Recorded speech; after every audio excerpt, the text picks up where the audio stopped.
Bismillahirrahmanirrahim. Assalamualaikum warahmatullahi wabarakatuh.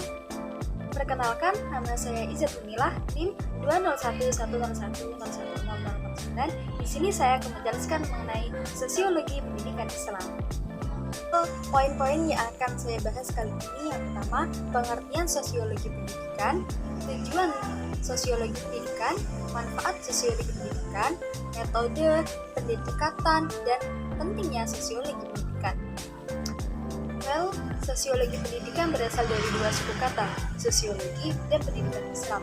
Mayer Pollak mendefinisikan sosiologi secara lebih rinci, yaitu bahwa sosiologi dipandang sebagai ilmu yang mempelajari masyarakat secara keseluruhan, yaitu hubungan antara manusia dengan manusia dengan kelompok dengan kelompok, baik formal maupun material, baik statistik maupun dinamis, atau ilmu yang mempelajari hubungan antara manusia dalam kehidupan di tengah masyarakat.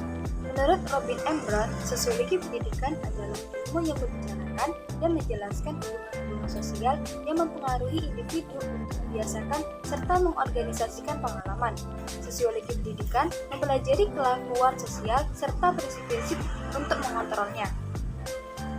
Menurut Asnasution, sosiologi pendidikan adalah ilmu yang berusaha untuk mengetahui cara-cara mengendalikan proses pendidikan untuk mengembangkan kepribadian individu agar lebih baik. Perkembangan ilmu ini dimulai dari Lester F. Ward yang dianggap sebagai penerus gagasan timbulnya studi baru ini. Yang pertama ialah sosiologi pendidikan sebagai proses sosialisasi. Dalam hal ini, sosiologi pendidikan Islam mengutamakan proses bagaimana kelompok sosial masyarakat mempengaruhi kelakuan individu. Dengan bermacamnya kultur dan struktur diterapkan dengan pendidikan Islam merupakan wadah bagi individu dalam memperoleh pengalamannya. Dan ialah sosiologi pendidikan Islam sebagai analisis kedudukan pendidikan dalam masyarakat. Pada poin ini, lebih mengutamakan fungsi lembaga pendidikan Islam ke masyarakat dan hubungan sekolah dengan masyarakat yang terdiri dari beberapa aspek. Apabila pendidikan Islam tidak menempatkan diri dalam masyarakat yang berbeda-beda kulturnya, maka manusia tidak sesuai cita-cita Islam yang mencerminkan hakikat Islam tidak bisa terwujud. Ketiga ialah sosiologi pendidikan Islam sebagai analisis sosial di sekolah dan antar sekolah dan masyarakat. Diharapkan terjadinya hubungan antara orang-orang dalam sekolah dengan masyarakat lingkungan sekolah. Peranan sosial tenaga sekolah dengan masyarakat sekitar sekolah.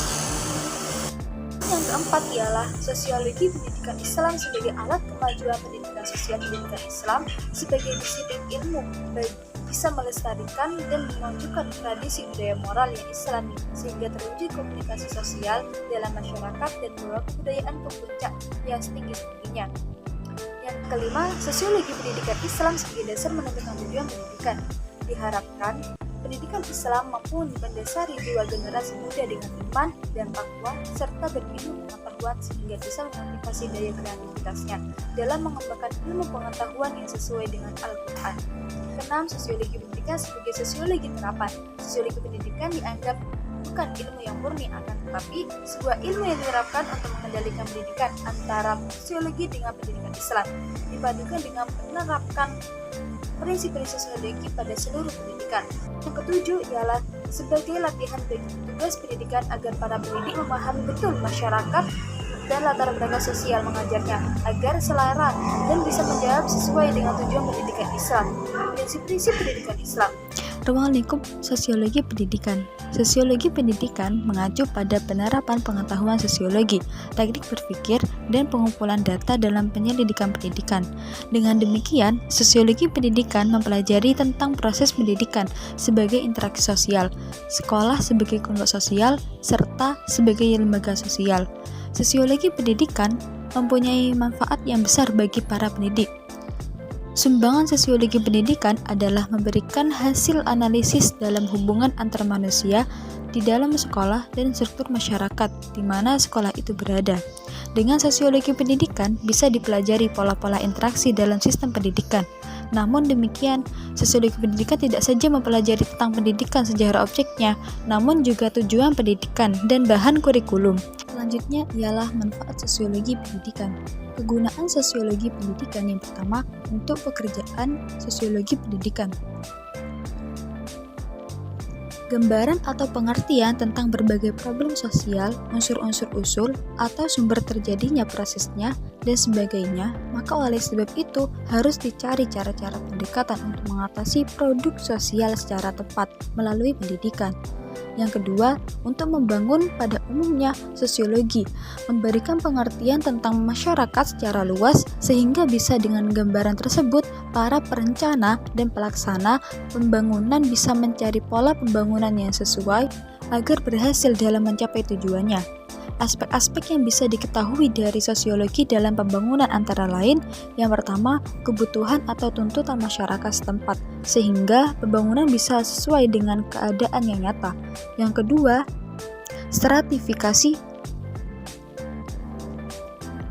Yang kedua ialah stratifikasi atau pelapisan sosial, menentukan bagaimana lapisan mana pembangunan yang akan dilakukan. Yang ketiga ialah letak pusat-pusat kekuasaan. Dengan mengetahui di tangan siapa kekuasaan berada, maka usaha pembangunan akan mudah digerakkan. Yang keempat, sistem dan saluran komunikasi. Dengan memahami hal ini, maka ide-ide pembangunan bisa sampai kepada masyarakat dan diterima dengan hati dengan baik. Oleh karena itu, saluran lewat sistem dan saluran komunikasi yang tepat dengan mengetahui di tangan siapa kekuasaan berada, maka usaha-usaha pembangunan akan digerakkan. Yang kelima ialah perubahan-perubahan sosial. Dengan mengetahui hal ini, para perencana dan pelaksana pembangunan bisa menentukan arah atau pengendalian proses perubahan yang sedang terjadi atau akan terjadi atau akibat proses sosial yang telah terjadi. Diharapkan perkembangan menjadi lebih positif. Maka, dengan mempelajari sosiologi secara umum bisa memberikan solusi dalam memecahkan masalah kehidupan sosial masyarakat dari segi pekerjaan maupun pembangunan bagi masyarakat. Selanjutnya ialah pendekatan dalam kajian sosiologi pendidikan Islam. Sosiologi pendidikan sebagai disiplin ilmu pengetahuan yang mempelajari secara khusus tentang interaksi antara individu-individu, antar kelompok, institusi-institusi sosial, proses sosial, relasi sosial di mana di dalamnya manusia memperoleh dan mengorganisir pengalaman. Menurut Abu Ahmadi, sosiologi pendidikan memiliki pendekatan psikopedagogis. Pendekatan sosiologi pendidikan yang pertama ialah pendekatan individual. Dalam sosiologi, individu digunakan untuk menunjuk orang-orang atau manusia perorangan, yang berarti satu manusia bukan kelompok manusia. Individu dibatasi oleh diri sendiri dan tidak terbagi. Ibaratnya, individu sebagai atom masyarakat, atom sosial. Apabila kita bisa memahami tingkah laku individu satu persatu, seperti cara berpikir, perasaan, kemauan, perbuatan, sikap, dan ucapannya, maka akan bisa dimengerti keberadaan suatu masyarakat.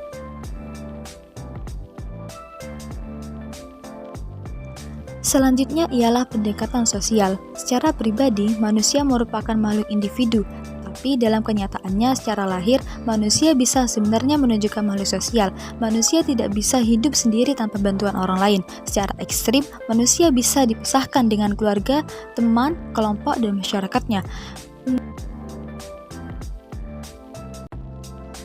Menurut Edward, menyatakan bahwa ada 3 unsur psikologis yang menyebabkan manusia hidup bermasyarakat dan saling ketergantungan, yaitu dorongan untuk makan, dorongan untuk mempertahankan diri, dan dorongan untuk melangsungkan jenisnya. Yang ketiga ialah pendekatan interaksi. Interaksi sosial adalah hubungan antara 2 atau lebih individu manusia di mana kelakuan individu mempengaruhi, mengubah, dan memperbaiki kelakuan individu lainnya atau sebaliknya. Definisi ini menekankan pada hubungan timbal balik interaksi sosial antara 2 atau lebih manusia. Interaksi sosial dilakukan dengan maksud untuk memenuhi kebutuhan afeksi atau cinta kasih, kebutuhan inklusi atau membiasakan kepuasaan, dan mempertahankan serta memenuhi kebutuhan kontrol.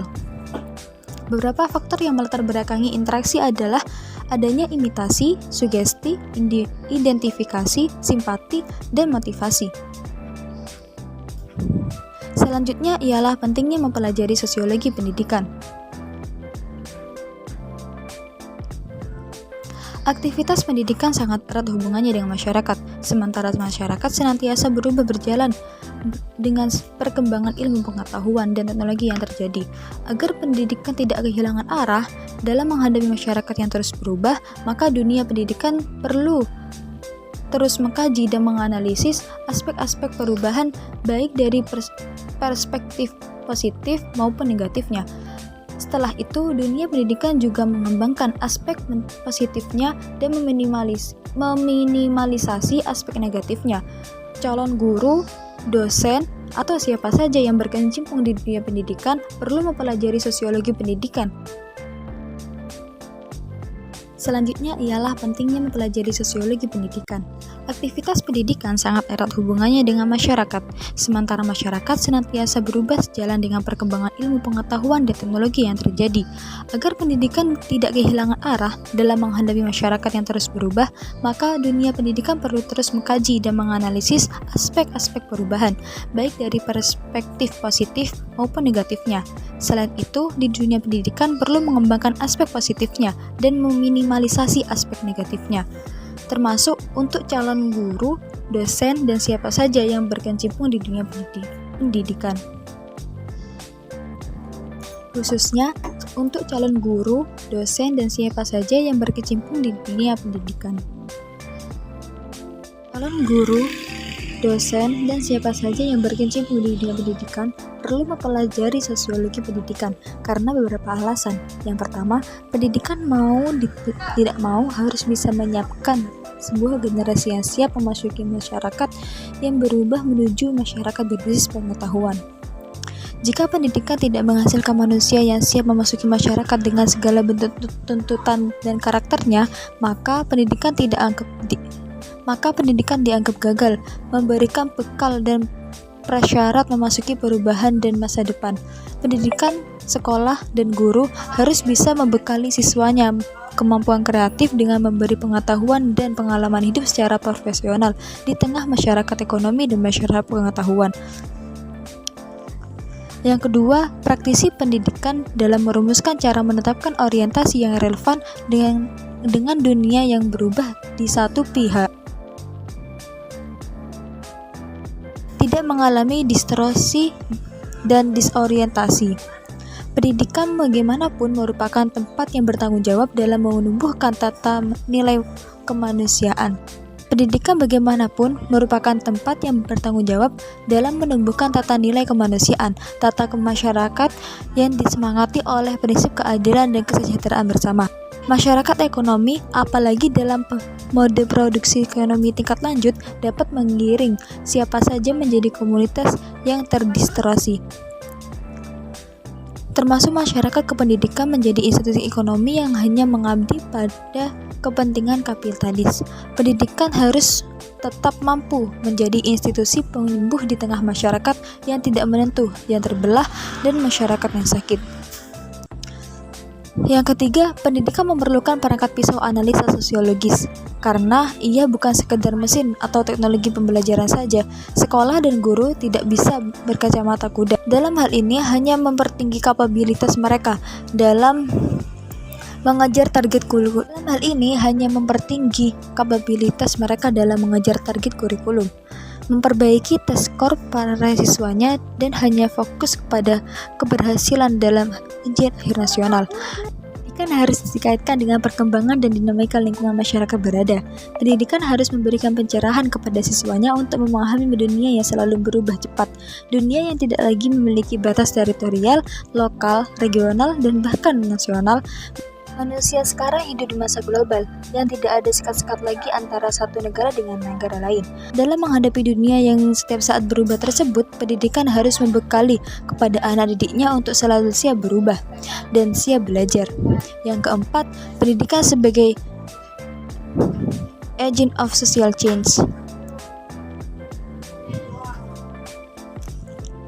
Di satu sisi dituntut mempunyai fungsi transformatif, yakni pendidikan menjadi jembatan untuk memajukan masyarakat agar tidak ketinggalan dalam dinamika perubahan. Lembaga-lembaga pendidikan dituntut memberikan berbagai pengalaman kepada peserta didik dan masyarakatnya, baik ilmu, teknologi, maupun keterampilan untuk menghadapi masa depan. Sementara di sisi lain, pendidikan tetap dituntut mentransmisikan nilai-nilai budaya kepada generasi muda. Nilai-nilai budaya bangsa seperti struktur keluarga, agama, norma sosial, dan filsafat hidup berbangsa perlu diperhatikan untuk menjaga keutuhan dan kelangsungan hidup bernegara.